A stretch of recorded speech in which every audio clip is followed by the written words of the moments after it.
Керемет келін. Армысыз босағасы бекем, іргесі түзу қазақ елі. Түркістан телеарнасында тікелей эфирде әдеттегідей сіздермен бірге керемет келін ұлттық жобасы. Келін ұрпақтың тәрбиешісі. Жалпы біздің жоба әрбір қазақ қыз келіншектері үшін өнеге болатындай жоба деп айтсам қателеспеймін. Ендеше керемет келіндер мен ынтымағы жарасқан отбасыларды сіздер керемет келін жобасынан көретін боласыздар. Жыл бойына көрерменнің алдына әрбір қазақ келіндері шаңыраққа ой салатын жоба ретінде қатысып, бүгінгі жобада да ынтымағы жарасқан отбасылар өздерінің ерекше тұстарымен таныстырып өтетін болады. Көрермендердің алдында қазақтың салт дәстүрі мен отбасы құндылықтарын дәріптейтін бірегей жобаға қатысқан келіндер шет елге саяхат ұтып ала алады. Керемет келін.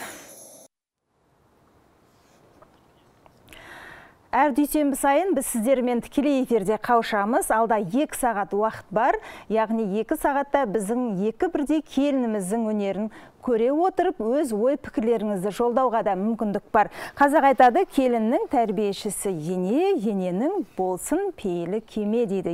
Көпке өнеге болған енелер және ең керемет келіндерді біздің жобадан көре аласыздар. Әрине, жобаға қатысқан әрбір біздің қазақ келінін қолдап, батасын беріп, бүгінде енелер осында шығарып салып отырған жайы бар. Ендеше бүгінгі қара шаңырақта отырған әдемі, ерекше сұлу келіндерімізде бүгін біздің студиямызға жайғасып отыр. Ендеше біз сәттілік тілейміз. Ал енді жобаға қатысуға келіп отырған келіндерімізбен танысып өтсек, мен қысқаша таныстырып өтейін. Бірінші нөмірлі келініміз біздің Ордабасы ауданы Бірлік ауылынан келіп отыр. Аяжан Бауыржан қызы Жұмағұл. Аяжан, қош келіпсіз. Аяжанның сәлемін қабыл алайық. Құрметті барша қазақ елі, құрметті көрермендер, құрметті қазылар арқасы бәріңізге иіліп сәлем бердім. Көп жасаңыз, рахмет, жайғасаңыз болады. Біздің екінші нөмірлі келініміз Шымкент қаласы Қаратау ауданы Өтеміс тұрғын алабынан арнайы келіп отыр. Надира Досжан қызы Иген. Надира келін, қош келіпсіз. Саламатсыздар ма, құрметті әріптестер, құрметті жюрилер. Ордабасы ауданынан келіп тұрмын. Қобалжып кеттім ғой. Сәлемді қабыл алыңыздар. Көп жасаңыз, бақытты болыңыз. Біздің келіндердің қобалжуы ол қалыпты жағдай. Өйткені жобаға сайысқа қатысқаннан кейін міндетті түрде қобалжу болады. Ең бастысы сіздерді қолдап, қаншама көрермендеріміз отыр, отбасыларыңыз отыр. Бүгінгі жобада сіздерге өздерінің демеуін көрсетіп, тікелей эфирге хабарласып, қолдау көрсетуге мүмкіндік бар. Ендеше бүгінгі жобамызда біздің келіндер қандай кезеңдер бойынша сайысқа түседі екен, тоқталып айтып өтейін. Яғни 5 түрлі кезең бойынша келіндеріміз сынға түсетін болады. Алғашқы кезең тегін білу, тектілік, өзін таныстыру. Екінші кезең өнерлінің өрісі кең, яғни өнер сайысы келіндерімізге еркін тақырыпта болмақ. Үшінші кезең дәстүрім, діңгегім. Біздің келіндеріміз үшінші кезеңде қазақтың салт дәстүрін студиямызда насихаттап өтетін болады. Төртінші кезең сыр сандық, яғни біздің сыр сандығымыздан түрлі сауалдарымызды беретін боламыз. Бесінші кезең дәм думан сайысы, яғни қазақтың ұлттық тағамдарын дәріптейтін боламыз. Ал ендеше біздің келіндерге сарапшылық жасайтын қонақтарымызда, ортамызда қош келіпсіздер. Яғни Жәудір Құрбан Қожаева, Жәудір апамыз арнайы келіп отыр. Түркістан облысы Сауран ауданы Бабайқорған ауыл округінің әжелер алқасының төрайымы, зейнеткер, бүгінгі таңда қазақтың ұлттық құндылықтарын дәріптеп жүрген аналарымыздың бірегейі. Жәудір апа, қош келіпсіз. Сізді біздің жобада тағы да көргенімізге қуаныштымыз. Сондай-ақ дәл осы Бабайқорған ауыл округінің әжелер алқасының мүшесі Райхан Момынова бүгін біздің ортамызда. Қош келіпсіз, Райхан апа. Және де біздің бүгінгі жобаның демеушісі, сонымен қатар Қазына әйелдер спа салонының өкілі ретінде ортамызға келіп отырған Айнұр Үсен қызына қош келіпсіз дейміз. Сіздерді көргенімізге қуаныштымыз. Жалпы осы жобада біз келіндерімізге қаншама пайдалы, өнегелі әңгімелерді айтып, арнайы ұсыныстарымызды жасайтын боламыз. Ендеше дәл осындай ниетпенен біздің ортамызды Қазына әйелдер спа салонының өкілі ретінде Айнұр Үсен қызы арнайы келіп отыр. Ал аналарымыздан жақсы бір игі тілек, жақсы қолдау, сын ескертпе болса да қабылдаймыз. Өйткені бүгін сіздер сарапшылық ететін боласыздар. Біздің келіндеріміз де барлығына дайын деп ойлаймын. Ал олай болса, бүгінгі сайысымызда бастайық. келіндерімізбен жақын танысып алайық. Алғашқы кезең тегін білу, тектілік.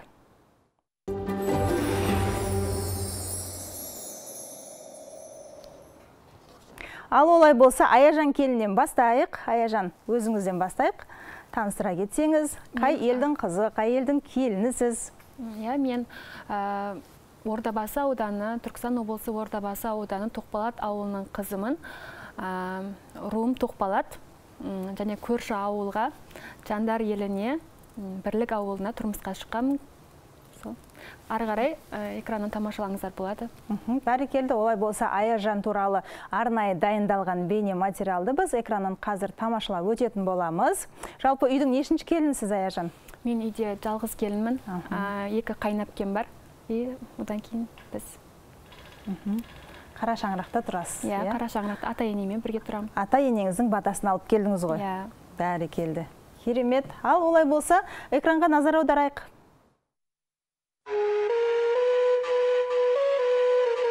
Тербеткем әлде жүрмен бесігімді, қонаққа айқара ашқан есігімді. Жұмағұл Аяжанмын айтар болсам, өлеңмен таныстырып есімімді. Ұстаздық, мамандықты таңдап едім, білім қуып қатардан қалмап едім. Келін болып өз жұртым деп қабылдадым, орта жүз қоңыраттың жандар елін. Арулар жат жұртық боп жаралыпты, әу бастан қонақ болып саналыпты.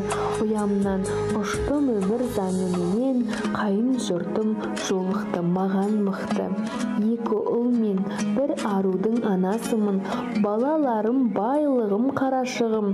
Ерімнің еркелеген мен жарымын, таба білген жанынан жарасымын. Орамалмен бұрымды жауып жүрмін, қайын жұрттың көңілін тауып жүрмін. Ауылдың тіршілігін дөңгелетіп, сиырды да мен мына сауып жүрмін. Қадам басқам, келінмін арманыма, табысым бар түсетін қармағыма. Тәттілерді жасаймын тапсырысқа, арасында жасаймын сауданы да. Еріне әрдайым бағынатын, жалқаулық жуымайтын жанынатын. Келіншекпін, мың шүкір бүгінде мен, бойынан біраз өнер табылатын.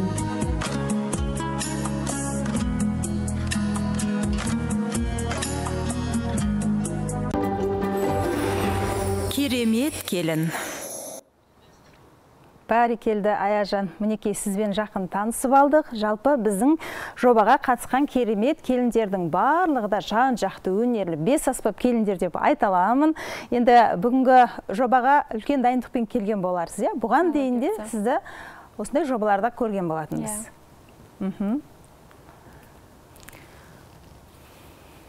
Олай болса, сәттілік тілейміз. Сәттілік серік болсын. Сізді қолдап, сізбен бірге келіп отырған қайын сіңіліңіз болды ғой? Жоқ, бұл менің сіңілім. Өзіңіздің сіңіліңіз? Ең кенжеміз үйіміздің. Маған қолдау білдіріп, бүгін қасыма еріп келді. Бәрекелді. Есімі кім болды екен? Ақмоншақ. Ақмоншақ. Қандай? Ақмоншақ қой. Қандай әдемі есім, әпкесін қолдап келіп отыр екенсіз ғой, иә? Бәрекелді. Ақмоншақ, қуаныштымыз. Ендеше сәттілік серік болсын сіздерге. Бәрекелді. Ал ендеше екінші нөмірлі келінімізбен жақын танысайық. Шымкент қаласы Қаратау ауданы өтеміз тұрғын алабынан келіп отыр. Надира Досжанқызы. Қош келіпсіз, Надира. Саламатсыздар ма тағы да? Мен өзім дайындалып келдім, өзім оқи берейін. Олай болса, арнайы сіз туралы дайындалған бейнелерді біз экраннан көретін боламыз. Ал енді өзіңіздің арнайы таныстыруыңызды өз аузыңыздан тыңдайық.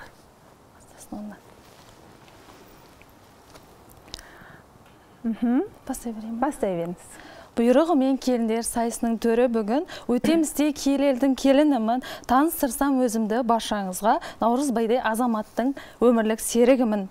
Қазағымда бар әлемге танытар, байлығымен басында үлкен бағы бар.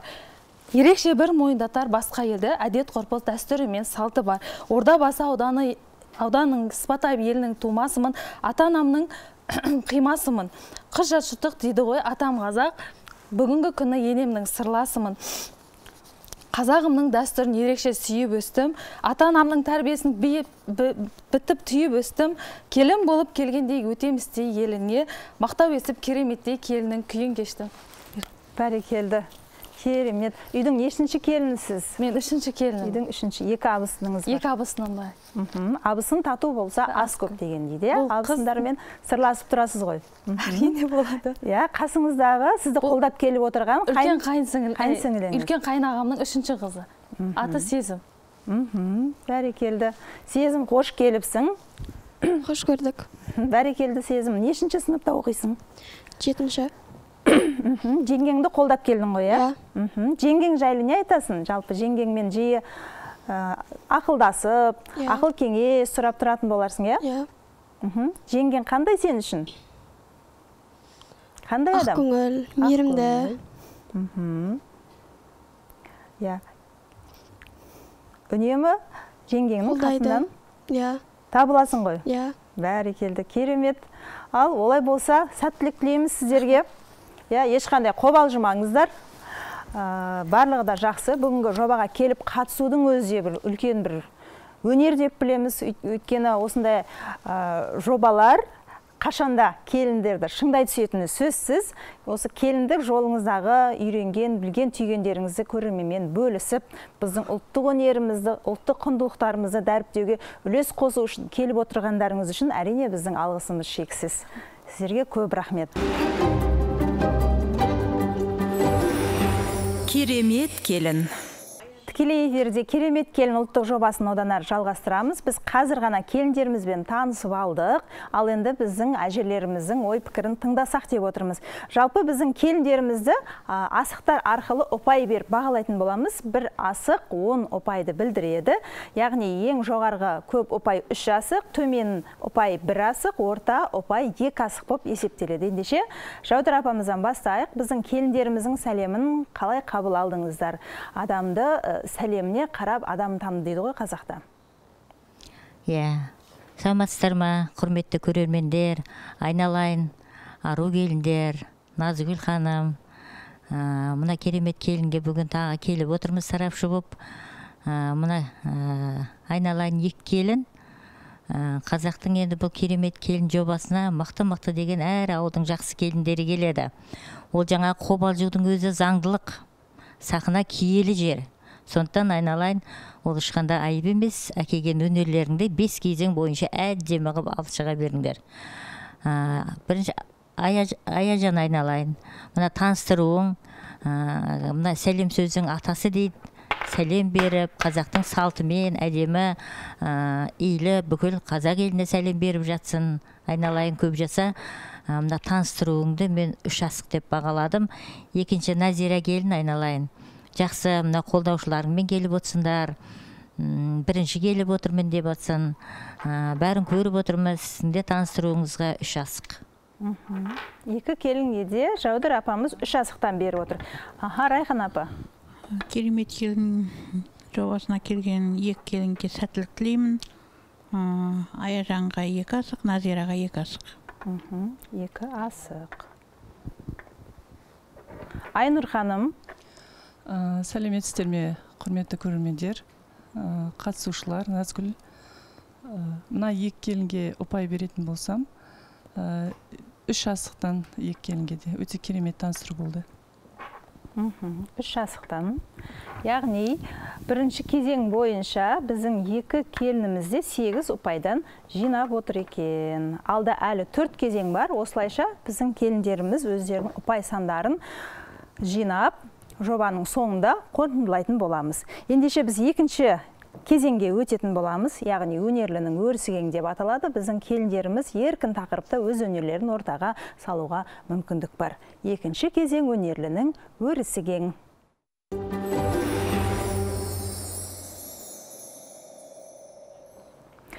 Ал ендеше Аяжан, өзіңізден бастайық әдеттегідей. Бірінші нөмірлі келініміз.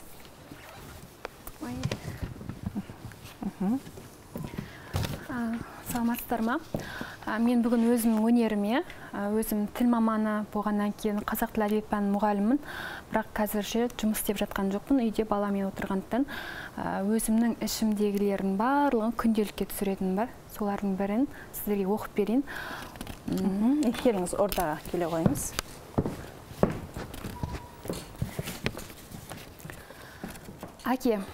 Әке деген сөз қандай ыстық десеңші.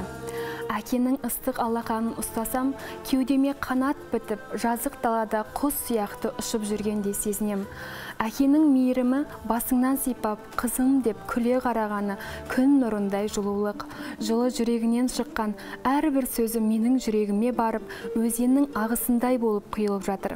Әкемнің құшағына кірсем, бір сәтке де босағым келмейді.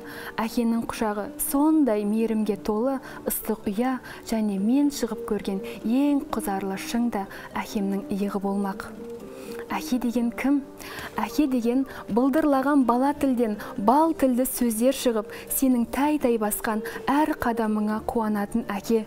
Сен ауырғанда сен үшін жан ауыратын ол әке. Аз сөйлеп, есесіне бір сөзі терең мағына беретін әке. Сені қорғап тұратын асқар таулы биік шыңда ол әке. Құмырсқаның илеуінде-ақ өмірде саған тура жолдың бақытын көрсететін әке. Әкеге бағыну, Аллаға бағыну. Біреу әкесінің бай болғанын қалайды, біреу әкесінің бар болғанын қалайды. Сондықтан да қолда барда алтынның қадірін дер кезінде білсек, нұр үстіне нұр болар еді. Қорыта келгенде мен үшін алып азамат, арлы азамат, адал азамат, әкем болып қала бермек. Әкешім, мен сізді қатты жақсы көрем. Бәрекелді, керемет. Ары қарай әніммен жалғастырсам деп едім, әкеге деген. Тамаша. Жүректен шыққан дүние жүректерге жетеді дейді ғой. Қандай керемет. Әкелер туралы айтылған өнегелі әңгіме болды. Жақсы, олай болса ары қарай әнмен жалғаймыз, я?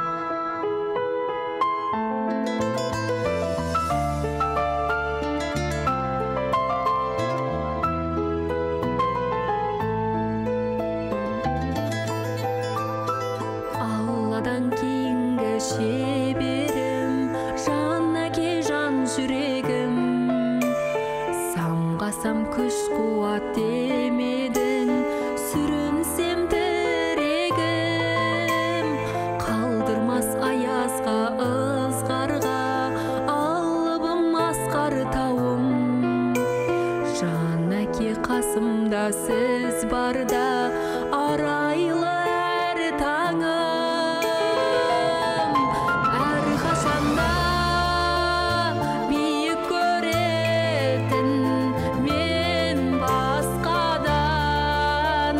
Менің әкем, ең жақсы адам. Менің әкем, ең жақсы адам. Қасиет кемнің шыңына арнадым алғыс тағзым. Еш мектеп жете алмас құныңа ең мықты ұстазым. Аңсайды ұлына әр әке, елде жоқ бақ қонғанын. Жетеді мен үшін жан әке, сіздей-ақ болғаным. Әр қашанда биік көретін мен басқадан.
Бәрекелді. Көп рахмет. Қандай тамаша ән. Ақыл менен терең ойлап қарасақ, әке деген алдыңдағы парасат, өміріңнің өшпей мәңгі іздері соңыңыздан ере берсін болашақ деп әкелерге осы бір жыр шумағын мен де арнағым келіп тұр. Әрине, әке асқар тау, әке қашанда әрбіріміздің қорғанымыз. Сіздің осындай тамаша монологыңызды, артынан орындаған әніңізді тыңдап, шынында да барлық адам әкелерін есіне түсіріп, бір қуат алып қалды деп ойлаймын. Бәрекелді, керемет. Әкеңіз бала күніңізде қалай еркелететін еді сізді, Аяжан? Әкем көп деген сөздермен еркелететін. Мен үйде екі сіңілерім туылмай тұрған кезде мен екі ұлдың арасында өстім де, менің бар айтқанымды орындайтын, қалағанымды алып беретін, тіпті қалағанымның ең бағалысын, ең қымбатын алып беретін тұғын. Сондықтан да баршаларыңызға тілейтінім, төрт құбылаларыңыз тең болсын. Бәріміз бір-бірімізді тірі кезімізде бағалайық. Менің әкем негізінде осыдан 14 жыл бұрын қайтыс болып кеткен. Сондықтан да сол монологты мен 2013 жылы деймін, сол кезде жазған тұғымын. Бүгін орындайтын сәт бүгін келіп тұр екен. Әкеңізге деген сағыныш, әкеңізге деген естеліктер осы сіз айтқан шумақтардың ішіне сыйды ғой. Бәрекелді. Керемет. Әр шаңырақта берекелі, мерекелі күндер көп болсын дейміз. Осындай әкелердің ұлылығын айқындаған әндеріңіз өте тамаша, шарықтай берсін. Бұйырса, сіздің де ұрпақтарыңыз осы ата-анасымен мақтанатындай ұрпақ болсын дейміз. Көп рахмет, өнеріңіз үстем болсын. Ал олай болса, біздің келесі келініміз Надираға кезекті берейік. Байқаймын, Надира қолөнер шебері екен. Мына ерекше дүниелер, қолөнер шеберлігінен туындаған дүниелерді мен көріп тұрмын. Солай ғой, Надира? Мен өзім негізі балабақшада жұмыс істеймін, тәрбиешімін. Бізде көп жарыстар, нелер болады. Соған алып барып, өзімнің қолымнан істеген заттарым. Бұл изолон материалынан жасалған, ішіндегі платон, бұл содан жасалған гүл. Негізі бұл лампочка ғой. Әрі жарық береді, әрі сән береді. Сән береді. Бұл жақсақ болар еді негізі. Жақсы. Жағып қазір көретін боламыз. Өте әдемі, ерекше үйлесіммен жасалыпты. Бұл қыз жаққа сырға салуға алып баратын сәукелі қобдиша. Бұны да өзім жасадым. Үйдегі бар заттармен жасадым. Негізі, мынаның ішіндегілердің бәрі майонездің шелегінен істелінген. Үйдегі бар заттардан істедім. Енді бұған неше түрлі қып оюлар істесе болады. Енді мен моншақпен әрледім. Өзіміздің неміз. Қазақи ою өрнегіміз. Бәрекелді, керемет. Өте тамаша. Мен көрпеше тоқып келдім. Бұл көрпешені негізі енді әр жақта әр түрлі айтады екен. Бұл шиғырақ пен тырнақшаны екеуін үйлестіріп көрпеше тоқып келдім. Көрсетсем бола ма? Әкеліңіз көрсете қойын. Біздің апаларымызға жақынырақ апарып көрсетсеңіз болады. Ши құрақ дейсіз ғой? Ши құрақ деп аталады. Тырнақша екеуін үйлестіріп.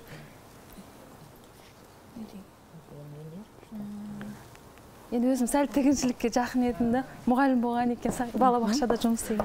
Керемет. Мұның өзі көп уақыт алатын дүние, біз білеміз.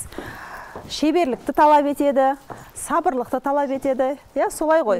Матаны бір-біріне үйлестіріп, оның орнын дұрыс құраудың өзі үлкен өнер. Біраз уақыт жұмсайтын боларсыз құрақ құрауға. Енді, әрине. Мынаны жақып көрсек бола ма, жарай ма? Қазір дайындап жақып көретін боламыз.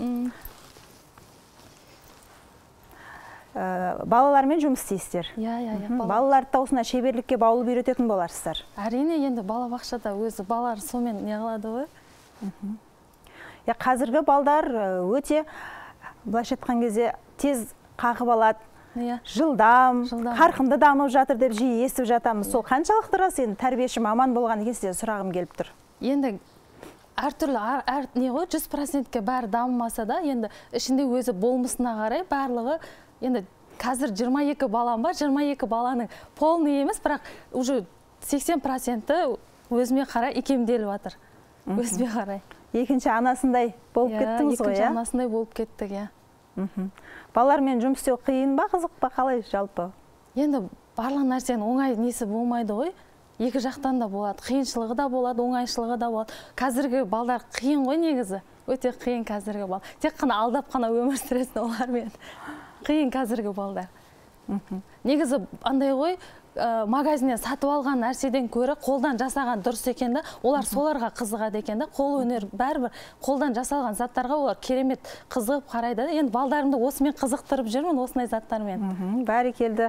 Олар да жасағысы келеді, қызығады. Былайша айтқанда еңбекқорлыққа тәрбиелейміз ғой, бала күнінен. Көп заттар бар еді, енді әкеле алмадық енді. Көп заттарым бар еді. Дегенмен де осы бір-екі дүниенің өзінен сіздің шеберлігіңізді біз көріп тұрмыз. Мына матаның өзінен осылай құрақ құрап, және де гүлдер жасап, оны үйлестіре білудің өзі өнер. Жаңа гүл шамдар дейді ғой, тапсырыстарда келіп тұратын шығар. Иә. Болады анда сонда. Алдағы уақытта бұл саланы дамыту ойда бар ма? Негізі бар, ойда бар. Енді дамытып, кәсіп ретінде кеңейтіп үлкейтсеңіз де болады екен, иә? Түрлі бағытта. Болады енді, Қазақи жаңағы өзіңіз құрақ құрадыңыз ғой, сол құрақты да мүмкін осы арнайы жаңа букеттерге түсіріп, бір қазақилыққа бұрсақ, ол да бір керемет дүние болар екен. Болады. Негізі мен анамның мамасы үйреткен де маған. Әкемнің мамасы үйреткен еді осы заттардың бәрін. Сол кісіге алғыс айтам, рахмет сол кісіге. Әжеңіз? Әжеме, нағашы әжеме рахмет. Сол кісінің арқасында осындай күйге жетіп жатырмыз. Рахмет.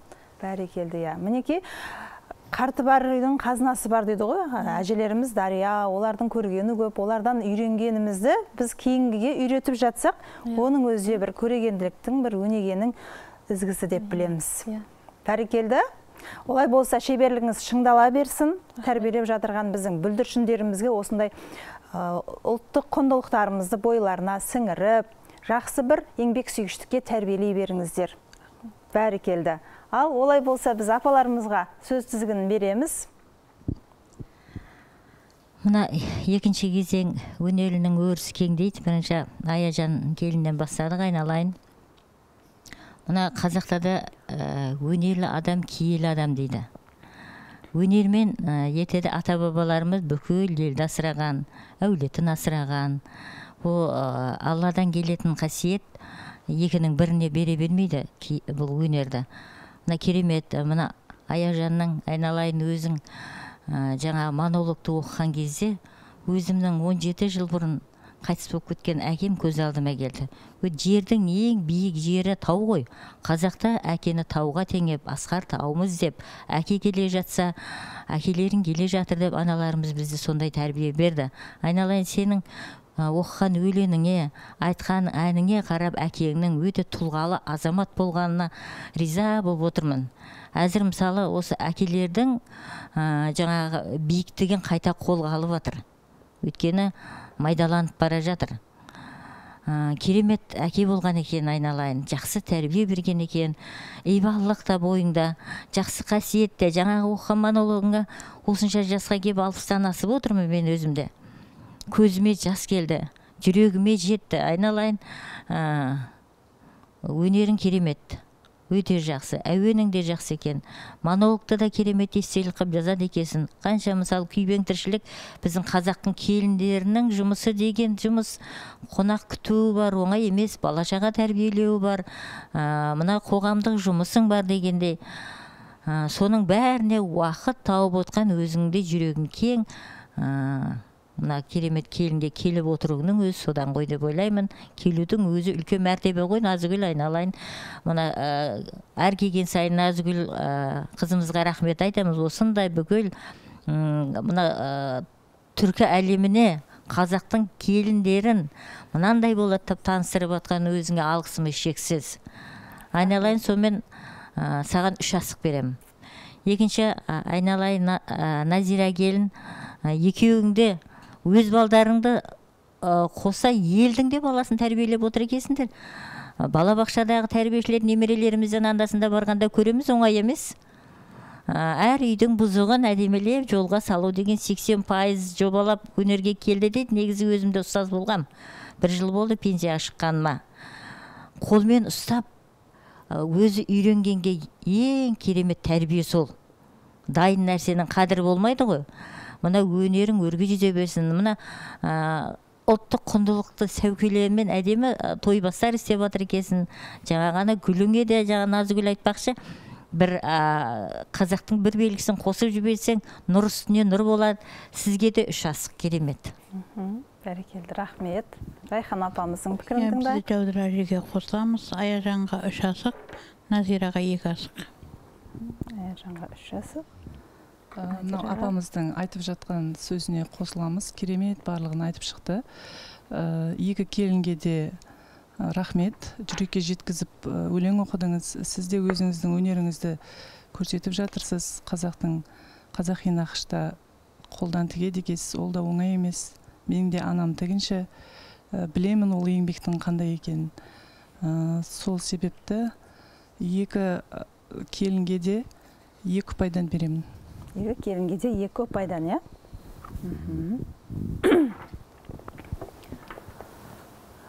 Сонымен 8 ұпай Аяжанда, 7 ұпай біздің Надира келінде. Алда әлі 3 кезең бар. Біздің келіндеріміздің ұпай сандарын көбейтіп алуына мүмкіндік бар. 3-ші кезең бізде дәстүрім діңгегім, яғни қазақтың салт дәстүрін насихаттайтын боламыз. Әрине, дәл қазір осы жерде біздің студияда қазақтың салт дәстүрін көрсетуге де болады. Ендеше 3-ші кезең дәстүрім діңгегім.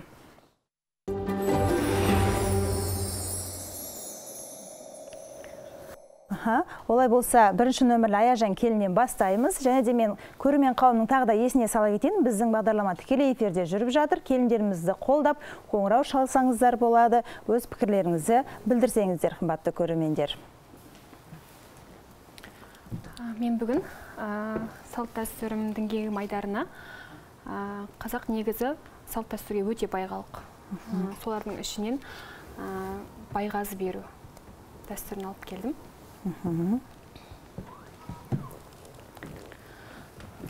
Әпке, бүгін маған анашым көйлек әперді, қараңызшы.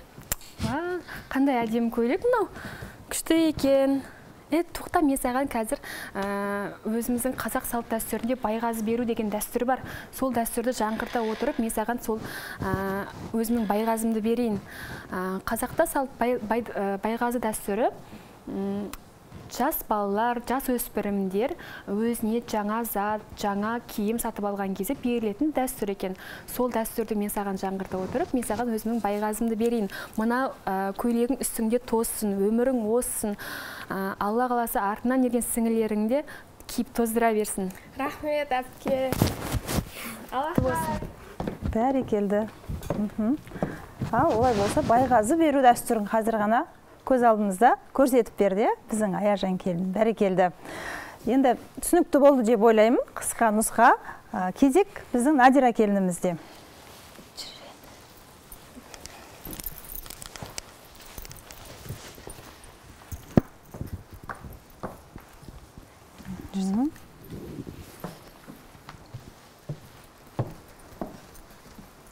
Келіңіздер ортаға.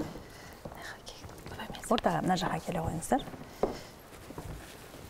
Енді біздің дайындалып келген салт дәстүріміз сүйінші сұрау. Сүйінші сұрау негізі әртүрлі ғой. Барлық нәрсеге сүйінші сұрай береміз ғой негізі. Ал қайын сіңлісі жеңгесіне сүйінші сұрайтын сияқты ғой. Солай ғой, е? Әпке, тәтем келін әкелді, сүйінші беріңізші. Қайным келін әкелді ма? Ой, молодец.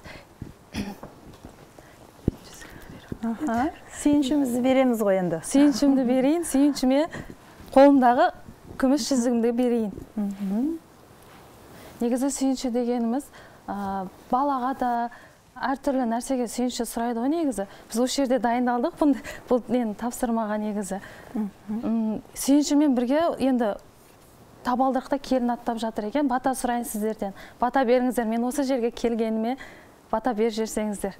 Бата сұрау да негізі дәстүрге жатады ғой.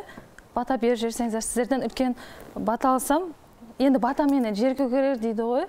Енді сіздерден бата сұрағым келіп тұр, маған бата беріңіздер. Иә, Жас келінмін негізі мен. Бата алып кетсем дейсіз ғой, иә? Бата алып кетсем. Жас келінмін мен негізі. Бәрекелді. Келін болып түскеніңізге неше жыл болды? 2 жыл енді болып. 2 жыл болды, әзірге сәбилі? Жоқ, сәбилі. Әлі болған жоқсыз, мінекей сіздерден бата алғысы келіп тұр енді біздің келініміз сәті түскенде. Қазақта бата берудің өз үлкен дәстүр ғой. Мына құрған отауың құтты болсын, шаңырағың биік болсын, кереген кең болсын, босаған берік болсын, ішінде өсіп өніп, Алла жақсы күндерге жеткізіп, сол әулеттің мықты келіні болып жүре бер. Аумин.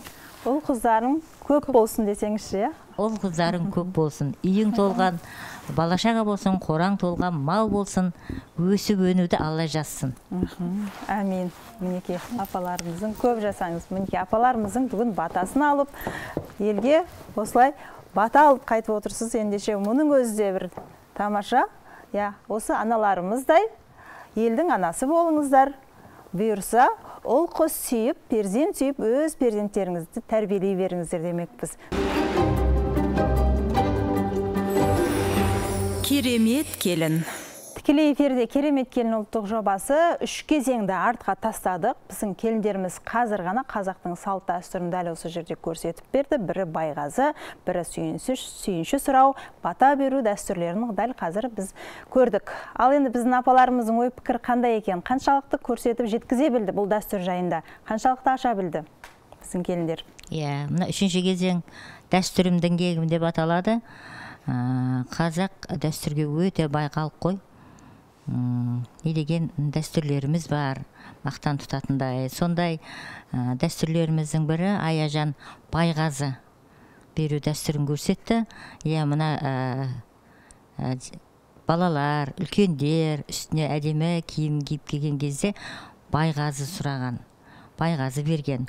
Ол да баланың үстіндегі қуанышын бөлісіп, соның мерейін үстеметіп, сондай жасау үшін берілген дәстүр ол. Жақсы, 2 асық деп бағалаймын. Одан кейінгі келініміз айналайын сүйінші сұрауды дәстүр қылып алып келген екен. Бізде бәр қуанышты жағдайға сүйінші деп айқайлап, бүкіл ауылды атқа мініп, дүкірлетіп, бүкіл ауылды сүйіністіраған ете кезде жігіттер. Мұна халыққа ұрпақ келіп атса дүниеге қуанып, санымыз көбейіп батыр, әулетіміз көбейіп батыр. Кез келген келін түсіп жатса да шаңыраққа сүйінші деп жаңа келінге де қайын сіңілісі сүйініс сұрап келді ғой, сүйінісін беріп жатыр. Ол да керемет дәстүр. Сізге де 2 асық? 2 келінге де 2 асықтан берем, дайындық өте аз. Сүйінші дегенде бір тақырап бетіп, сүйінші деп айтасыған. Айқайлап келу керек еді дейсіз ғой. Жаңа Назгүл апай айтпақшы, сынды айтамыз, енді сынды көтеретін шығар. Бұл жерде көп дайындық керек сияқты. Екеуіне де 2 асық берем. Біздің келіндер енді қысқа нұсқа көрсетіп өтті. Қазір екеуі де. Айнұр ханым. Менде 2 келінге 2 ұпайдан беремін. 2 келінге де 2 ұпай. 6 асықтан жинады бұл жолы біздің келіндеріміз. Дегенмен қазақтың салт дәстүрі өте көп, күн сайын кейде өзіміз байқамай да қаламыз. Күнделікті біздің тіршілігімізде сол салт дәстүрлер орын алып жатады. Сол сияқты біздің енді ел арасында салт дәстүрді насихаттап жүргендіктен 1-2 ауыз өздеріңіз айтып жүрсеңіздер. Бізде әсіресе көп жиі жаңа естен шығып бара жатқан қандай салт дәстүрлер бар? Тоқталып Жаудыр апа кішкене толықтырып өтсек осы кезеңді. Енді біз мына Қазақстанда әжелер алқасын қатты қолға алып жатыр. Былтыр 10 жылдығы болды, үлкен дүбірлі той форум өтті, соларға қатысқан әжелеріміз қаншама іс-шаралар жасап, онда да осы дәстүрді осы болашақ ұрпақтарға дәріптеп көрсету. Дәстүрімізден алшақтама, ол үлкен тәрбие бізге. Ұрпақты тәрбиелеу қазақи дәстүрмен. Сондай біз енді ауылды жердің әжелері болғандықта мына үме деген дәстүр бар. Үме деген дәстүрді мен бұрын соңды естпеген екем. Бүйтіп қарап отырсам, үмі деген дәстүр бізде енді мал шаруашылығымен көп айналысады ғой. Енді біздің жеті қазынаның бірі жаңа мал ғой енді. Осы уақытқа дейін ата-бабаларымыз ұрпағын өсіріп, шаңырағын жаңа сол малдармен асырап, оны сатсаң жаңағыдай қаражат, киім қылған, жесе, тамақ болған дегендей. Соның құрметіне мына жазың кезінде шөп ору деген болады. Малға да жаңағыдай азық жинайды ғой. Қысқа дайындайды, қора жасайды, әйтеуір малың біреуі ауырып тұрса, қазағымның балтырысыз да басы ауырған. Неге? Өйткені ол сол өзінің отбасын асырап отқандықтан. Үмі деген дәстүр, ол сол шөпті жинаған кезде мына ауылдың жігіттері барып, өзінің жоңышқасын орып, бидайын орып жатқан кезде жасалынатын дәстүр екен. Ауылдың қария әжелері, келіндері барып, сол жерге тамақ беріп, ана шөпшілердің көңілін көтеріп, шөбіміз көп болсын, малымыз өсіп өнсін деп, тамағын беріп, артынан ойын сауық жасаған дәстүрдің бірі екен. Бұл дәстүр енді қолға алынып жатыр. Соны өзіміз жаңағы әжелер былайша киініп жүргеніміз жоқ. Біздің де жоспарларымыз бар. Дәстүрлерімізді жыл 12 жылдың соңында есеп береміз. Үмі дәстүрін біз енді өткізейін деп жатырмыз. Сондай дәстүрлеріміз көп. Өңір салу деген дәстүрлер бар. Өңір салуда жаңағы жастардың басын қосып жатқан кезде, екі жас үйленіп жатқан кезде жасалынатын дәстүр. Аунату деген дәстүрді естіп жатамыз, аунату. Аунату деген дәстүрлер бар, дұрыс айтасыз. Үйге сыйлы, елге абыройлы азамат келгенде соның отырған орнына кішкентай баланы аунатып алған екен, осы кісідей болсын деп. Тура сіздің сөзіңіз арғырай жалғай, мына біздің ғасыр тұлғасы болған керемет еліміздің мақтанышы Дінмұхамед Қонаев бір ауылға келген кезде бір ауылдың апасы жүгіріп келіп, Қонаевқа келіп, жас үйіне кіргізіп, менің балдарымның мына жастығынан атта деген. Сендей азамат болсын деп. Сонда о кісінің сондай керемет қазақтың дәстүрін сыйлағандығы, ибалылығы, көрегенділігі жастықтан аттамаған. Бізде жастықтан аттатпайды ғой, басқа жасайтын деп. Мен мына жастықты басымды тигізем, балдарыңыз осыған жатсын деген. Көрдіңіздер ма? Мына керемет тұлғалы азаматтарды бұл үлкен бағалау. Мына содан кейін келіндер өздеріңде үйде жүрген кезде кішкене балдарға жастықты бастырмаңдар. Бас киім содан кейін биікте тұру керек. Бас киім қай кезде болса да биік келінген. Әзір кішкентай балдар жаңағы біле бермейді ғой. Соларды айтып отыру біздердің міндетіміз, сіздердің міндеттеріңіз. Дұрыс айтасыз, бәрекелді, мінекей керемет мағлұматтарды айтып өттіңіздер. Тамаша. Олай болса бізге хабарласқан көрерменіміз бар екен. Кезекті көрерменге береміз. Қайырлы күн. Саламатсыз ба, қымбатты көрермен? Саламатсыздар ма? Амансыз ба? Теледидардың дауысын жай қойсаңыз. Сәттілік тілеймін, өте керемет жоба. Мен өте өзім көріп, сүйіп тыңдайтын жоба деп есептеймін. Келіндерді шыңдап, жан-жақтан ереген келіндерді көріп жатырмыз. Мағлұматтарды айтып өттіңіздер. Тамаша. Теледидардан сәл алыстау тұрсаңыз, дауысын бәсеңдетіп. Көрерменге береміз. Қайырлы күн. Қайырлы күн. Саламатсыздар ма? Теледидарды жай қойып, алыстау тұрыңыз теледидардан. Біздің дауысымыз қайталанып жатыр сізге.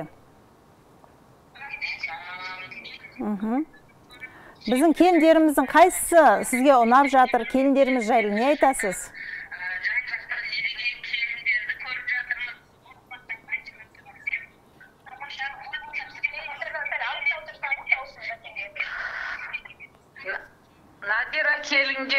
Надира келіннің көрші абысыны боламын.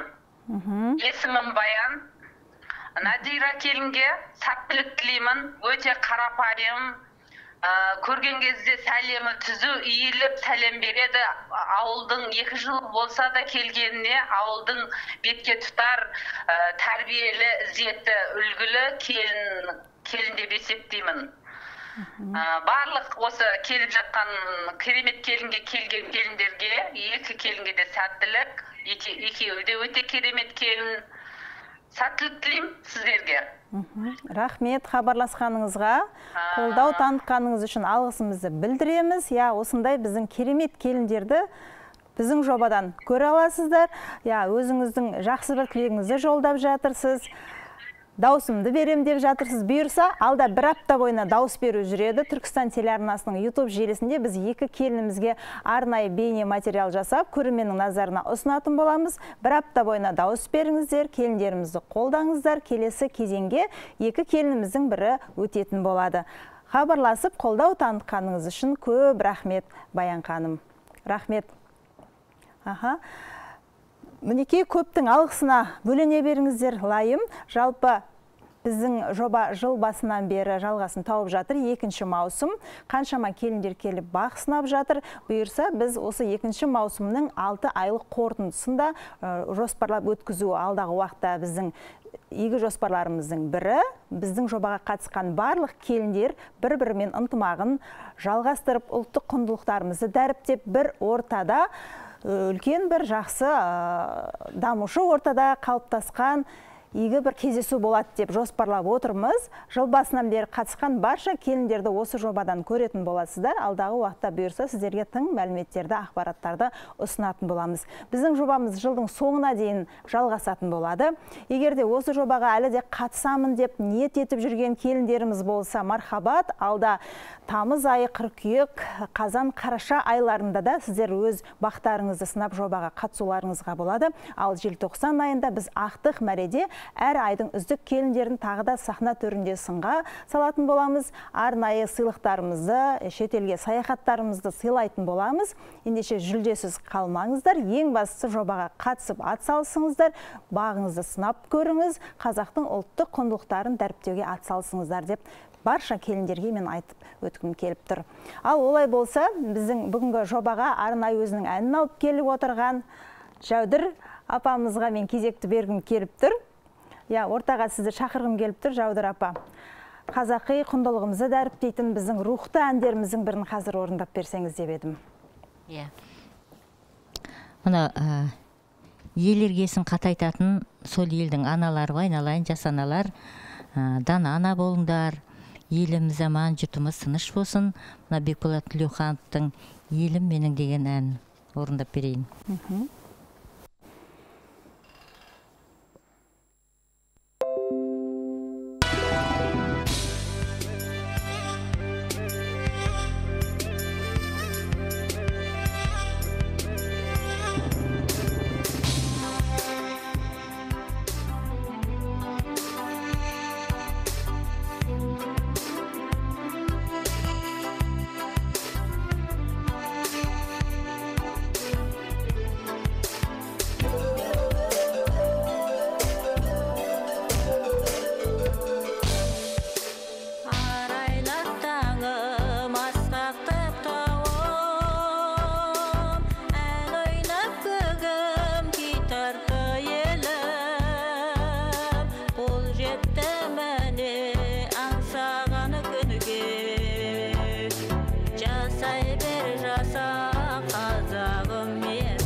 Көп рахмет. Лайым рухымыз биік, аспанымыз ашық болсын дейміз. Керемет келін. Тікелей эфирде Керемет келін ұлттық жобасы. Біздің 2 келініміз 3 кезең бойынша сынға түсті. Алда әлі 2 кезең бар. Дегенмен қазір бізге хабарласқан көрерменіміз бар екен. Көп күтірмей біз байланысқа шықсақ көрерменімізбен. Қайырлы күн, саламатсыз ба? Керемет келін жобасы. Амансыз ба? Аты жөніңіз кім болады? Танысып алсақ. Келінім Аяр Жақсылық.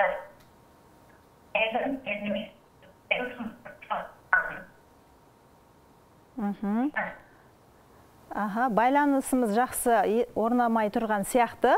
Шалғайдан хабарласып тұрған болу керек біздің көрерменіміз. Қайдан хабарласып тұрсыз?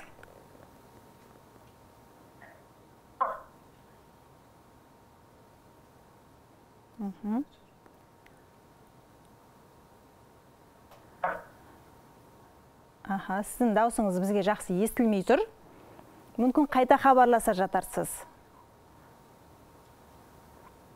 Қымбатты көрермен, бізді тыңдап тұрсыз ба?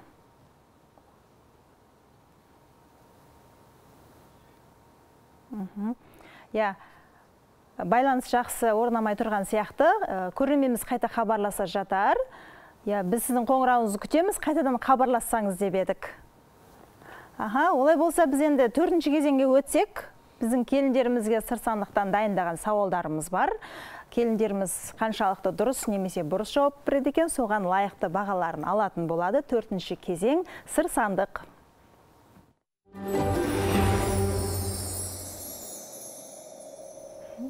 Олай болса 2 келінді мен қасыма ортаға шақырғым келіп тұр. Келіп, мына жерде сандықшамыздың ішінен бір сауал алсаңыздар болады. Қалаған бір сауалды алып, дайындалуға жалпы уақыт бар, немесе бірден жауап берсеңіздер де болады. Егер дайындалам десеңіздер, отырып, сіңілдеріңізбен, қайын сіңілдеріңізбен бірге ақылдасып та дайындалуларыңызға болады. Привет. Аяжан, отырып, уақыт береміз, дайындалуға. Қандай сауал келді сізге? Күйеу аяқ деген. Күйеу аяқ. Ал Надира, сіздің сауалыңыз оқып өтсеңіз? Шаңырақ түйе. Шаңырақ түйе. Олай болса, сіздерге ойлануға уақыт береміз. Отырып жайғассаңыздар болады. Бұл 4-ші кезеңде өздеріңіз байқағандай біздің жаңағы ұмыт бола бастаған салт дәстүрлерімізді жаңғырту мақсатында осындай сауалдар қойып жатырмыз.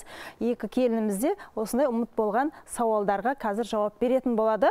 Уақыт береміз ойлануға, ізденуге, ой түйіндеуге. Ал оған дейін біздің әжелерімізден тағы да осындай бір жақсы бір ақпараттар болса деп едік. Қаншама қазақтың салт дәстүрі бар. Уақыт өте келе кейде оның бағытын біз өзімізге ыңғайлап бұрып алып жататын сәттеріміз де бар. Өйткені қазақтың тойы ол қашанда осындай салт дәстүрсіз өтпейді. Әртүрлі дәстүрлеріміз бар.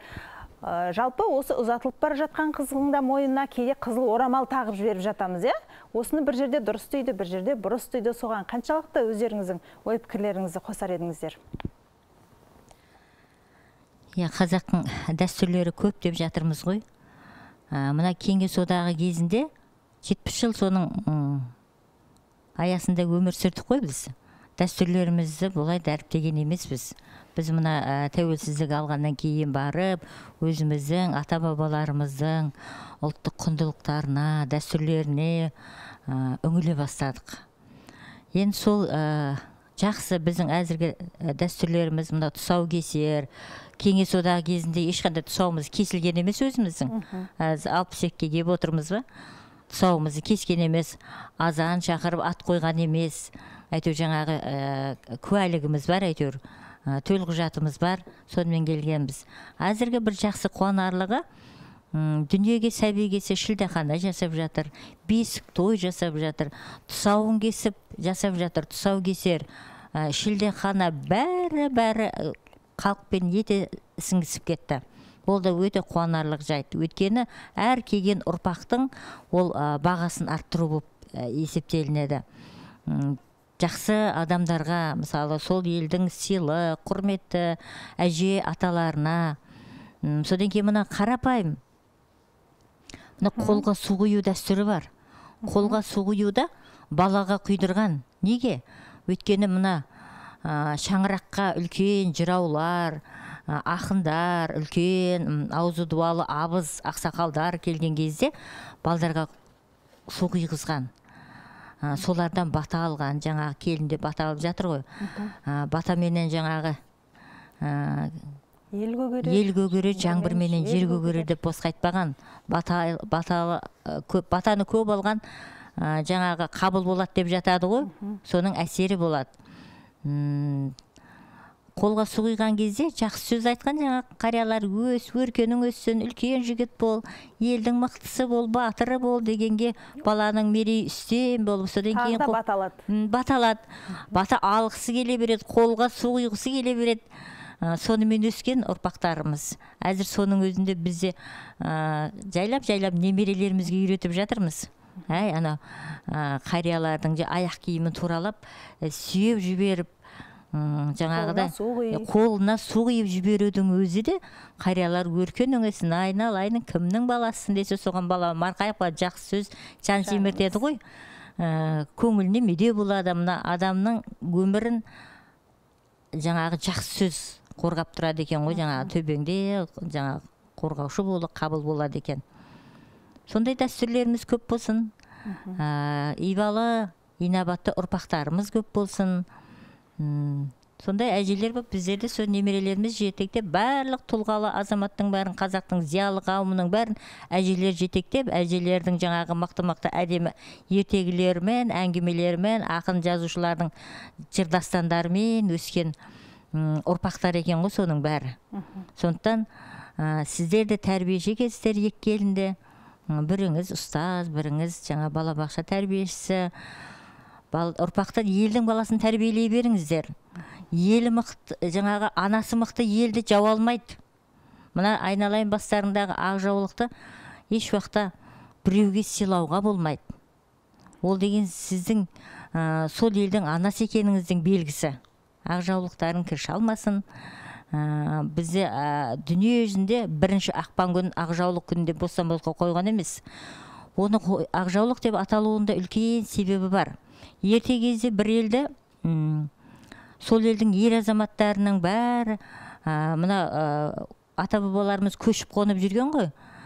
Сол кезде жайлауды көріп келейік, сояққа малымызды апарамызды бәрі кеткен кезде тұтқиылдан жау жауыпты сол елге. Бас көтеретін ер азаматтары болмаған. Сонда жаудың бетін бір батыр ана ақ жаулығын көтеріп тоқтатқан екен. Жау болса да жаңағы орамалды сыйлаған ғой. Мені содан бері жауды тоқтатқан ақ жаулық деген ат қалған екен. Бірінші байлық денсаулық, екінші байлық ақ жаулық, үшінші байлық 10 саулық деп бостан-босқа айтпаған екен. Айналайын келіндер, ақ жаулықтарын кіше алмасын, абыройлы бір елдің азаматшасы болыңдар. Бәрекелді, рахмет. Мінекей тағы да жақсы тілекпен астасқан батал тілек болды деп айтар едім мен, сөзіңіздің қорытындысы. Керемет, енді бізге хабарласқан кезекті көрерменіміз бар екен. Қайырлы күн, саламатсыз ба? Сіз тікелей эфирдесіз. Саламат, керемет келін жобасы. Амансыз ба? Менің келінім Аяжан қонақта отыр. Мен Аяжан керемет әттілік тілеу үшін қоңырау шалып тұрмын. Біз саған сенеміз, Аяжан. Өзіңнің үздік екеніңді дәлелдейсің деп үміттенеміз. Назира келінге де сәттілік, Аяжанға теңіз тілейміз.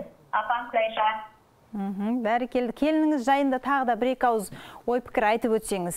Біз білмейтін қандай қырлары бар? Келінім өте жақсы. Менің ең үлкен қайнағам мен абысынымның жалғыз келіні. Оның күйеуі де өте керемет қайным. Аяжан өте жақсы тазалығы, оның инабаттылығы, үйіне барған адамда керемет күтіп шығарып салады. Үлкенге іздеп, кішіге құрмет көрсете біледі. Не деп айтамыз? Өз көңілімізден шыққан Аяжанға сәттілік тілейміз, Құдай қаласа, жолы ашық болсын, талабынан нұр жаусын, биіктерден көзіне берсін. Өсіріп отырған ұл қыздарының рахатын көрсін, қайным екеуі. Денсаулықтары зор болсын. Сол өсіріп отырған бала шағасының рахатын көріп, біз сияқты ата әже болсын, Құдай қаласа. немере шөбере сүйсін. Ой, бәрекелді. Қандай керемет. Жақсы тілегіңіз үшін алғысымыз шексіз, осылай қолдау танытқаныңыз үшін әрине алғыс білдіреміз. Рахмет, сау болыңыз, хабарласқаныңызға көп рахмет. Сіздерге де рахмет. Келіндеріміздің жауаптары дайын шығар деп ойлаймын. Аяжан, оқып өтсеңіз сауалды алдымен. Маған күйеу аяқ деген сауал кепті.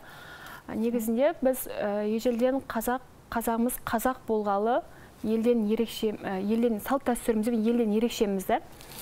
Соның ішінде салт дәстүрге біз өте байғалықпыз. Соның ішінде күйеу аяқ дегеніміз не дегенге тоқталып өтсем, күйеу аяқ дегеніміз екі жақ бірін-бірі қыз бен жігіт танысып, бір-бірімен екі ортаға алтын көпірді салып, бір-бірімізбен құда болдық, құдай дестік, құйрық бауыр жетік деп төс қағыстырып, бір-бірімен күйеу баланы қасына ертіп, қыздың үйіне қонаққа барады, құда түсіп. Сол кезде құдалармен еріп барған анасын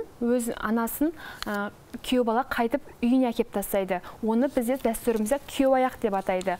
Ал оның қыздың әке-шешесі күйеу балдарын үйінен құр шығармай, жағалы киім, немесе бір бағалы сыйлық, жаңағы ақшалай болсын, ат түйе болсын деген сияқты өзінің кәделерімен беріп жіберген. Бұны қазақ дәстүрімізде негізінде күйеу аяқ дейді.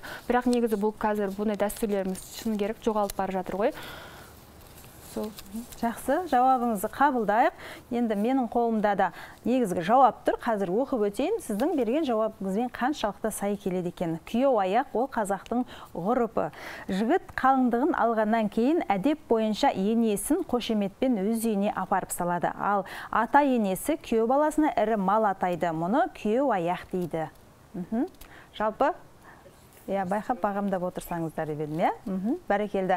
Ал енді Надира келінімізге келген сұрақ қандай екен? Бізде енді салт дәстүр, әдет ғұрып көп қой бізде. Енді маған шаңырақ түйе деген дәстүр түсіпті. Ол шаңырақ түйе деген. Естуіңіз бар ғой, Жоқ, естуім жоқ. Бірақ өзіңіздің айтатын жобаңыз бар, жауабыңыз бар. Енді, бұл шаңырақ түйе дегеніміз менің ойымша келін қайын жұрт, жоқ, жаңадан түскен келіннің жеңгелері, әпкелері, сіңілдері сол немен жаңа шаңырақ түйемен мініп алып барады екен еліне. Менің естуім бойынша да. Енді естуім естіген бойынша. Сол неге түйеге, шаңырақ түйеге мініп барады екен.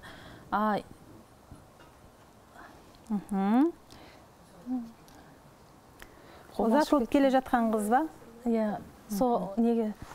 Сол неге түйеге мініп барады екен. Енді бұрынғы ата-бабамыз сол түйемен сауда саттық, сол немен түйемен не қылған ғой, сол арқылы бұл түйені сол келіннің несін сол көлік болып есептелген. Шаңырағына көлік болып есеп болып барған екен да, сол немен. Негізі ол келін үшін өте құрметті не болған екен да, көлік түрі болған екен. Енді қазіргі уақытта, жоқ, бұрынғы уақытта енді сондай не болған екен да, түйемен. Қобалышып кетіп жатырмыз. Жақсы, сіздің ойыңызды жалпы түсініп келе жатырмыз. Енді тоқтаймын қазір мейді.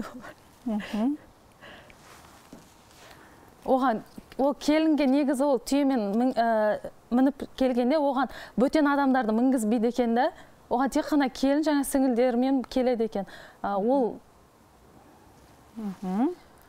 Жақсы, жалпы жауаптың бағытын түсіндіңіздер, шаңырақ түйе дегенімізге қатысты өзінің жауабын айтып өтті. Бәрекелді, Надира. Негізінде шаңырақ түйе дегеніміз дәстүрімізде екі жақ бір-бірімен құда болып, дәм думандатып, көңілді болып, түйемен қызды үйіне алып барған, келіндерін үйлеріне алып бар жатқан. Сол кезде көшеде отқан ауылдың адамдары жаңағы келіннің ата енесінен шаңырақ түйе сұрайды, кәдесін сұрайды. Ол дегеніміз келін алып жатыр екенсіздер, құтты болсын, бақытты болсын екі жас деген ниетпен кәде сұрап, алдарынан арқан қойып кәде сұраған. Ол кезде келіннің ата енесі өзінің кәделері ретінде ақшалай сыйлықтарын беріп, елін, ауылын қуантып қойған. Соны біз дәстүрімізде шаңырақ түйе деп атаймыз. Жақсы, енді бұл сіздің нұсқаңыз. Екі келіннің де нұсқасын тыңдадық. Енді менің қолымда дұрыс негізгі нұсқа тұр. Қазір оқып өтейін, қай келіннің жауабы дәлме-дәл келеді екен. Шаңырақ түйе ол дәстүр, ұзатылып келе жатқан қыздың және оның жанындағы әйелдердің, мейлі анасы, жеңгесі, сіңлісі болсын тағы басқа, мініп келе жатқан көлігі шаңырақ түйе деп аталады. Және ол келін үшін ыстық қасиетті мал болып саналады. Бұған жолшыбай кездескен немесе бөтен адам мінбеген. Егер де міне қалса, оны көрген жұрт пәленше келіннің шаңырақ түйесіне мініп келеді деп келемеждеген екен.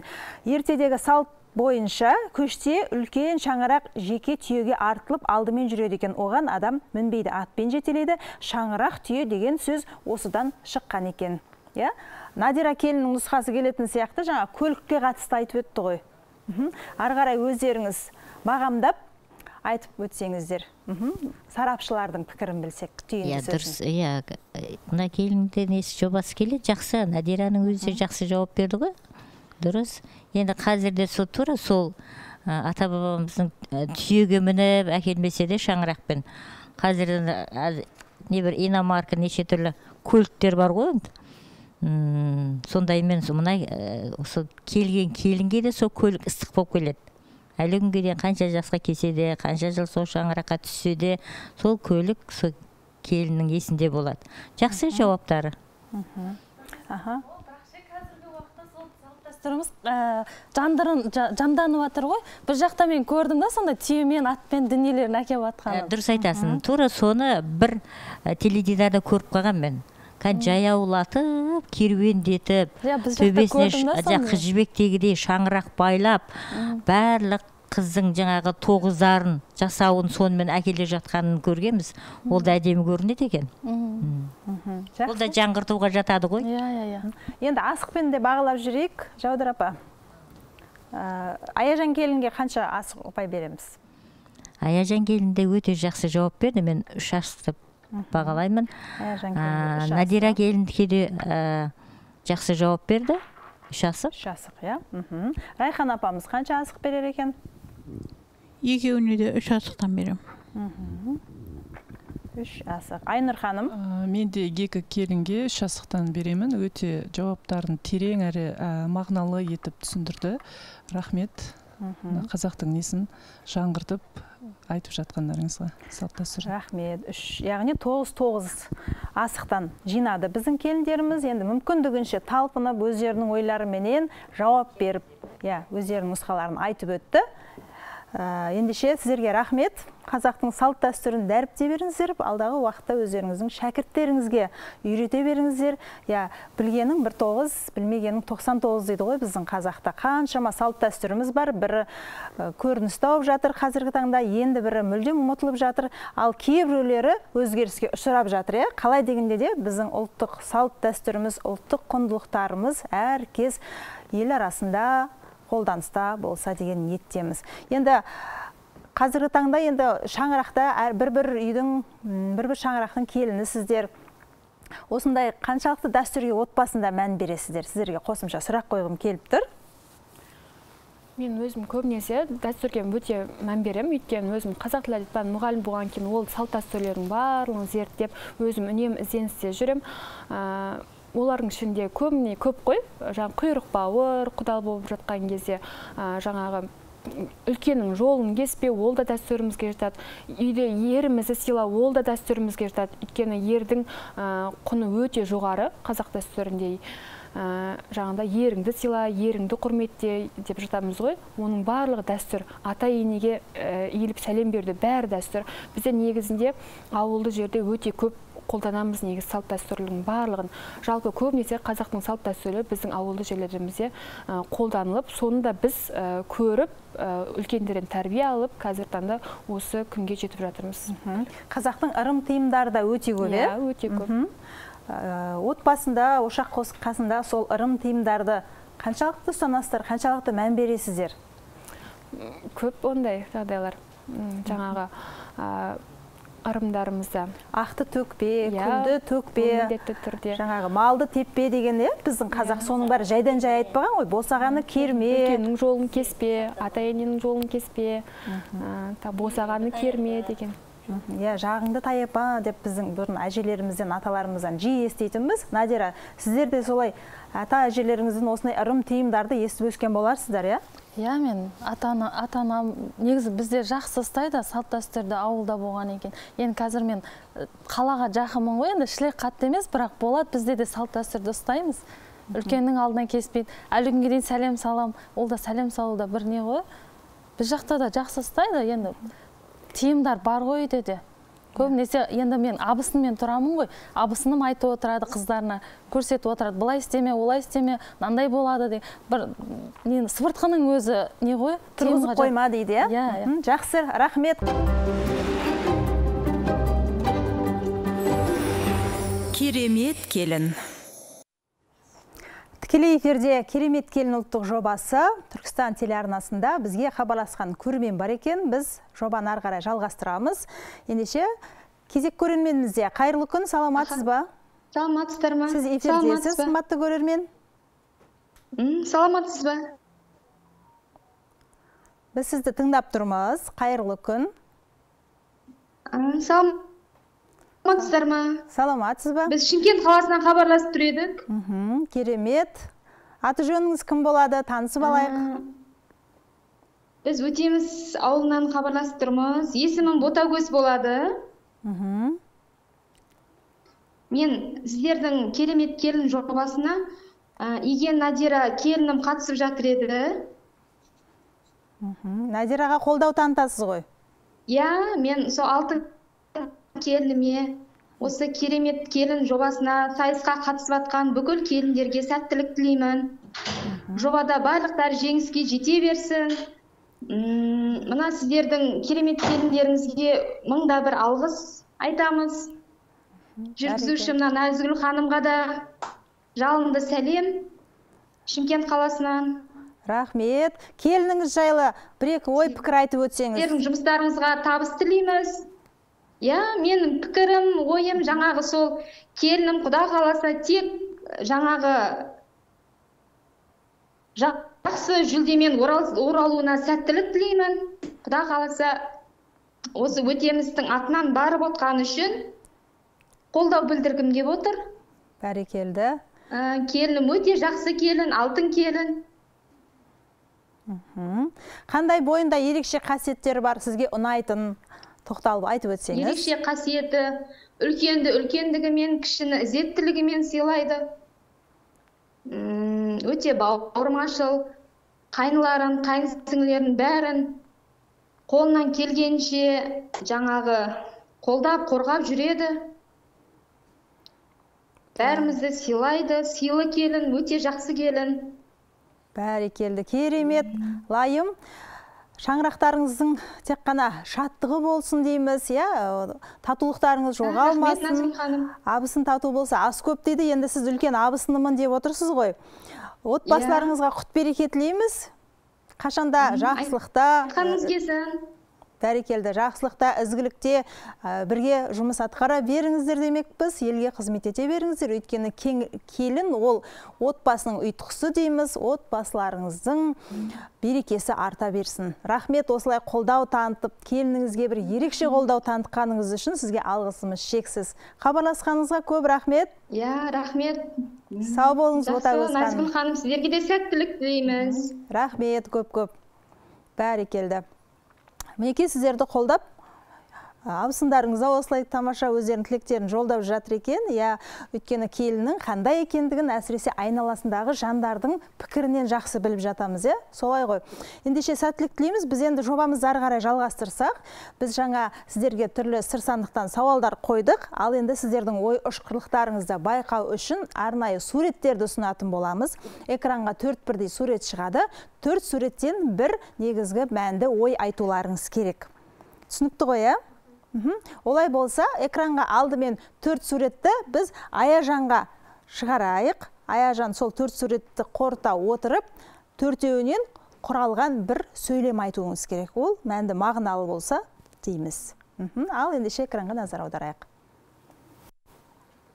Кітапты көріп тұрмыз, құдықты көріп тұрмыз, ине, және балалар, бұл бір мақалға да байланысты болса, өзіңіз солай айтуыңызға болады. Ойлануға уақыт берейік па, ойыңызды жинақтау үшін? Ойыңызды жинақтап алсаңыз болады.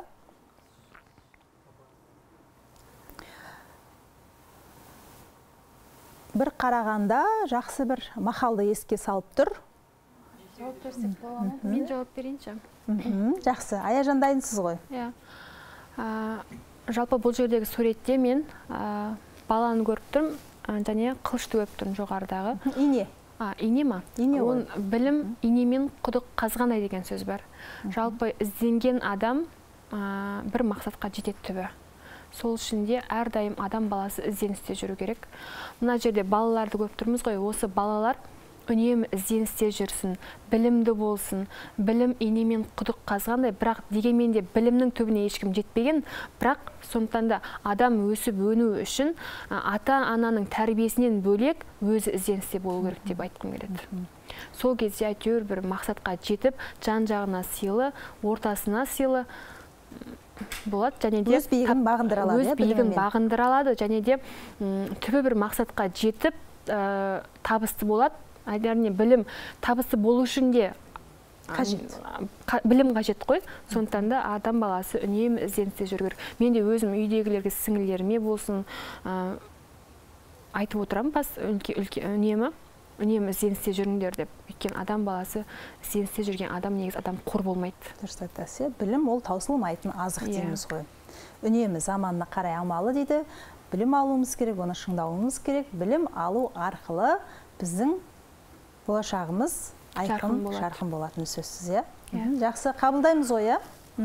Аяжан, жақсы, рахмет, сіздің айтқан нұсқаңызды қабылдаймыз. Келесі фото суреттер біздің Надира келінге ақталады. Мінекей жылқылар, тұлпар көріп тұрмыз, баланы бесікке салып жатқан ананы көріп тұрмыз, және қазақтың берекелі дастарханын көріп тұрмыз. Сонымен қатар мұнда енді екі мүмкін абысындар болуы мүмкін едемен келінге келмейтін сияқты, абысындардың татулығы сияқты. Бұл жерде қол өнермен айналысып отыр екен. Осы суреттерден жақсы бір ой айтсаңыз. Енді бұл жерде барлығы бар екен, салт дәстүрде, әдет ғұрыпта барлығы. Бұл жерде абысын тату болса ас көп дейді. Ары қарай. Абысын тату болса ас көп, ағайын тату болса ат көп, мінекей аттарымызда тұр. Енді бұл жерде баланы бесікке салып жатқаны, әжесінің бұл жерде бесікке салу дәстүрі сияқты ғой.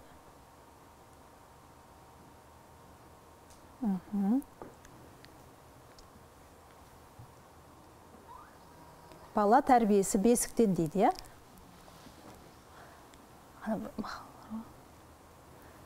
Тал бесіктен басталады деп? Тал бесіктен басталады. Кен енесі? Қазір Надира өзі толықтырып айтып өтсін. Жалпы бастың жақсы өте сәтті бастадыңыз. Абысын тату болса ас көп, ағайын тату болса ат көп деген мақалдың өзі айтып тұрғандай, бұл суреттердің өзі бір мақалға келіп тұр. Ары қарай енді толықтырамын десеңіз болады. Мейімнің бәрін шашырат жерді ғой. Болды, тоқтата.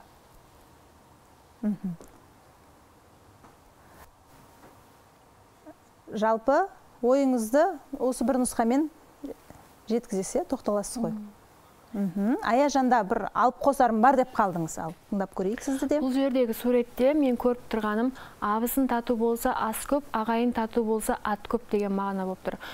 Тәрбие тал бесіктен, негізі тәрбие құрсақтан басталады. Тәрбиені іште жатқан кезде, баламыз іште жатқан кезде бастап тәрбиелесек жаман болмайды. Одан кейін асты көріп тұрмын. Аста бисмиллахпен жасалған асың халал болса, істеген ісің адал болады деген менде бір сипаттағым келіп тұр. Ал атты көріп тұрған себебім?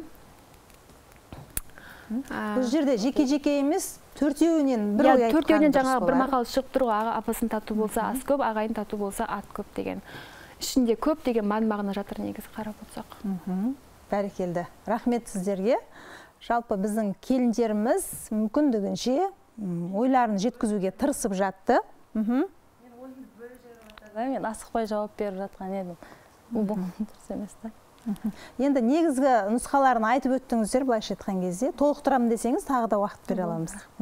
Жақсы. Керемет келін. Тікелей эфирде Керемет келін ұлттық жобасы 4-ші кезең бойынша біздің сарапшы аналарымыздың пікірін білсек деп отырмыз. Айналайын келіндер, мына экрандағы суреттерді сөйлете білдіңдер. Аяжан келін жақсы әдемі ойын жинақта, енді тілге жүйрік екен, тіл маман екені көрініп тұр. 3 асық. Жас келін әлі шыңдалу керек. Жас болса да Надираға рахмет. Мен 2 жылдық келімін демей, мына Керемет келін жобасына қатысудың өзі де үлкен жүректілік. Бұл Надира келінге 2 асық. Райхан апамыз. Аяжанға да, Надираға да 3 асық. 3 асықтан. Аяжан, Надира, жауаптарыңыз өте керемет болды. Ойларыңызды толық жеткіздіңіздер. Екеуіңізге де 3 асықтан беремін. Рахмет, Неке. Аяжанда 9, Надирада 8 болып тұр әзірге. Ендеше бізде соңғы кезең, яғни қазақтың ұлттық тағамдарын біз дәм-думан кезеңі бойынша дәріптеп өтетін боламыз. Соңғы кезең дәм-думан.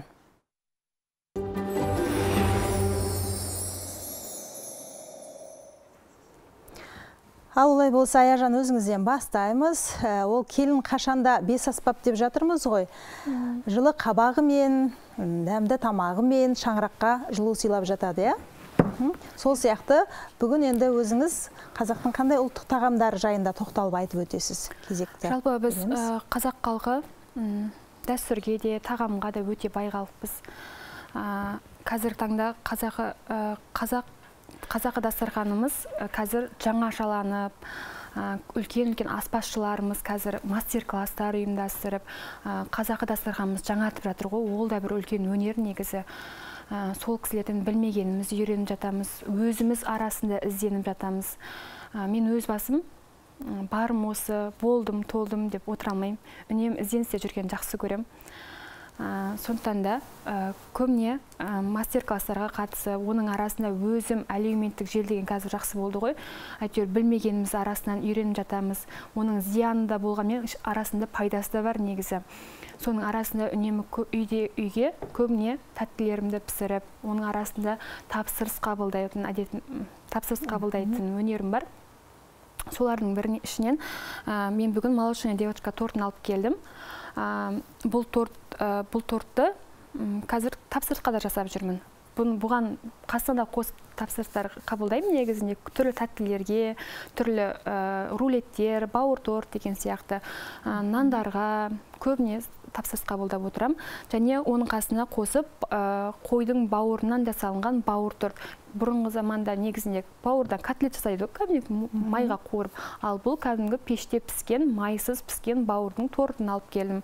Және қаттама, қазақтың ұлттық тағамы қаттама. Қаттама, бұл қаттаманы жеген адам негізінде күні бойы тоқ жүреді дейді ғой. Сондықтан да бұрынғы кезде ораза болған кезде көбіне қаттама, жаңағы жиент деп жатамыз ғой, талқан, тары жеп жатқан. Солардың ішінен мен өзім үйде ауылда тұрғандықтан сиыр сауам. Сол құдайдың бір құдіреттілігі ғой, негізінде бір ғана сиырдың сүтінен қаншама қазақтың ұлттық тағамдары шығады. Оған бір негізі ақшаның да қажеті жоқ, негізі қарап тұрсақ, бірақ еңбек керек. Ол сиыр сау үшін еңбек керек негізінде. Сол арасында күнде демей-ақ қойын, арасында қазақтың ұлттық тағамдары жиентті, сгущенка деп жатамыз ғой, қоюлатылған сүт деп ше, сосын брынзаны жасайтын қабілетім бар. Солардың бірін сіздерге алып келдім. Дамау істесеңіздер болады. Мына жерде жентіміз тұр, құртымыз тұр, қоюлатылған сүтіміз тұр, ірімшігіміз тұр, брынзамыз тұр. Күні бойы, түні бойы кеше барлығын бар өнерімді салып сіздерге алып келдім бүгін. Бәрекелді, керемет. Қазір дамау істесеңіздер болады. 4 түліктің бірі, яғни өзіңіз атап өткендей сиырды сауып, оның сүтінен талай нәрсе дайындап жүрген келіндердің бірі екенсіз. Бәрекелді. Әрбір шаңырақта осындай ағарған болсын дейміз, өйткені нағыз дәрумен. Ағарған деген береке және дәрумен ғой. Бәрекелді, керемет. Тамаша. Дәм дастарханыңыз бай болсын, лайым осылай. Надира келінімізге кезекті берейік.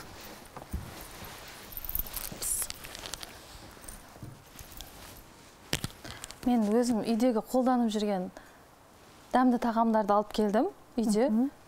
Күнделікті қолданамыз ғой енді барлық нәрсеге.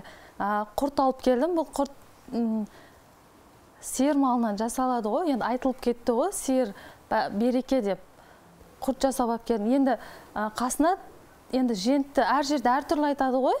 Талқан дейді әр жер. Тек қана қолдың сармайынан жасап алып келдім. Енді ол көбінесе ораз айттарында сол кезде қолданамыз ғой, адам тоқ жүрсін деп. Одан кейін майсөк алып келдім. Майсөкті де кәдімгі қолдың сармайымен сүттен жасап алып келдім. Майлы болсын, сүтті болсын, адам тоқ жүреді. Оны да көп жерде ораз айында қолданамыз ғой, негізі көбінесе барлығымыз өзіміз тоқ жүрейік деп. Одан кейін хаттама.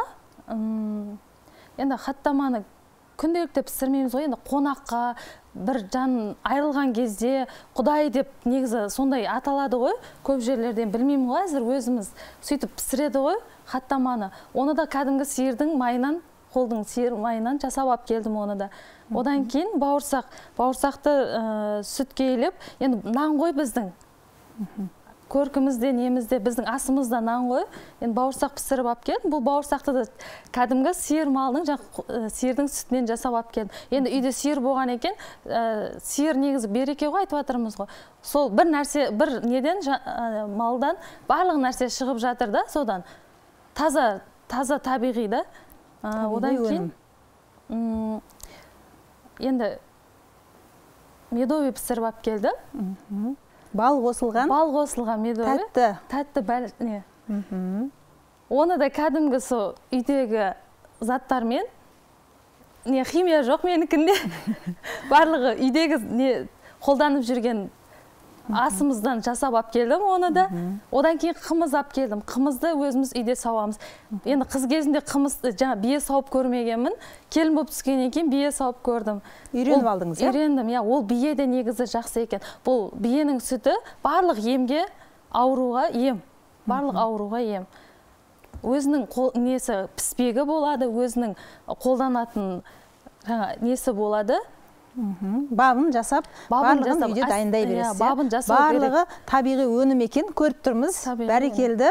Қолыңыз дерт көрмесін дейміз. Үйде жаңағы сиырдан, немесе жаңағы биенің сүтінен жасалған дүниелердің барлығын. Енді бұл заттардың бәрін үйде бізде бала-шаға көп. Бұны 2 күннің бірінде пісіреміз ғой. Бұл заттардың бәрін үйде бала-шаға көп болған екен. Сол қайныларымның, қайын сіңілдерімнің көңілінен шығайын деп, сол кісілердің көңілінен шығайын деп пісіремін күніге.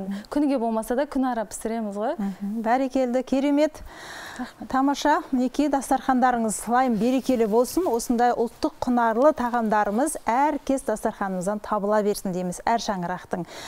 Ендеше біздің бағдарламамызда өзінің мәресіне жетіп келеді. Сіздер енді соңғы кезең бойынша қысқа нұсқа қорытындылап атап өтсеңіздер, одан соң біз жобамызды аяқтап, ұпай сандарын атап өтсек.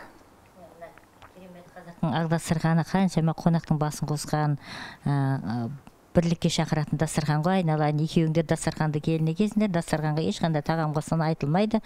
Екеуіңе де 3-3 асықтан. Иә, екеуіңе де 3-3 асыққан. Мен де мына апаларыма қосылып, дайындаған астарыңызға 3-3 асықтан беремін. Бәрекелді. Яғни соңғы кезең бойынша 2 келінімізде жоғары ұпайдан жинады. Ендеше біз сіздерді ортаға шақырамыз. Қымбатты біздің Әділқазы аналарымызды және 2 келінімізді мен ортаға шақырғым келіп тұр.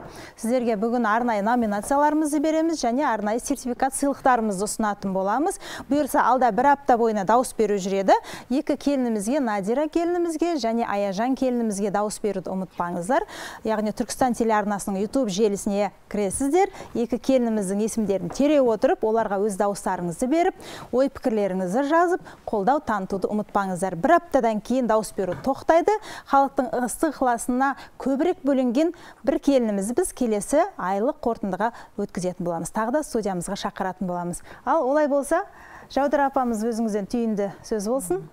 Ал құрметті айналайын, екі келін, Надира келін, Аяжан келін, мына керемет келін сайысына қатысып, мына елге, жастарға, өздерінен кейінгі келіндерге қаншама нәрсе көрсетіп жатсыңдар, үгіт насихат жүргізіп жатсыңдар. Жаңа айтып жатырмыз, дастарханда керемет келіні кезіндер, жоғары жобаларға да өте беріңдер, сәттілік. Сонымен номинацияларды ұсына берсеңіз болады? Олай болса, Керемет келін телевизия ұлттық жобасының 2-ші маусымына қатысып, үлгілі өнер көрсеткені үшін Ибалы келін номинациясымен Аяжан Жұмағұл марапатталады. Бәрекелді. Ибалы келін номинациясы. Сонымен қатар біздің екі келінімізге де Керемет келін. Рахмет апа. Мен қазір көрсетіп. Керемет келін телевизия ұлттық жобасының 2-ші маусымына қатысып, үлгілі өнер көрсеткені үшін өнерлі келін номинациясымен Надира Иген марапатталады. Марапаты құтты болсын айналайын.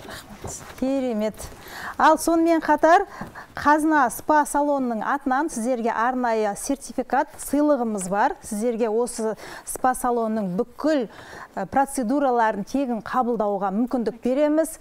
Жақсылап демалып, ем алып, бет күтімі болсын, дене күтімі болсын, барлық күтімді жасап, сол жердегі бүкіл процедураларға тегін сіздерге осындай сертификатты арнайы алып келіп отыр. Біздің Айнұр ханым Қазына спа салонының өкілі ретінде келіп отыр. Ал енді осы спа салонының басшысы Қазына ханымға үлкен алғысымызды білдіреміз. Алдағы уақытта енді бізге осындай қолдау танытып, демеушілік танытқаныңыз үшін әрине алғысымызды білдіреміз. Бұйырса сізді де біздің студиямызда көреміз деген ниеттеміз. Ендеше Айнұр ханым өзіңіз екі келінімізге табыстасаңыз.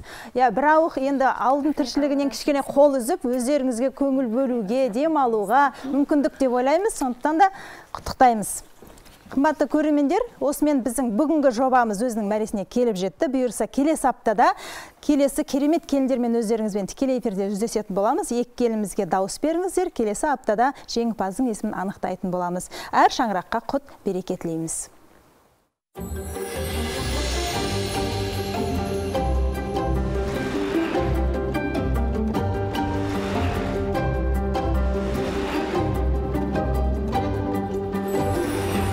Керемет келін.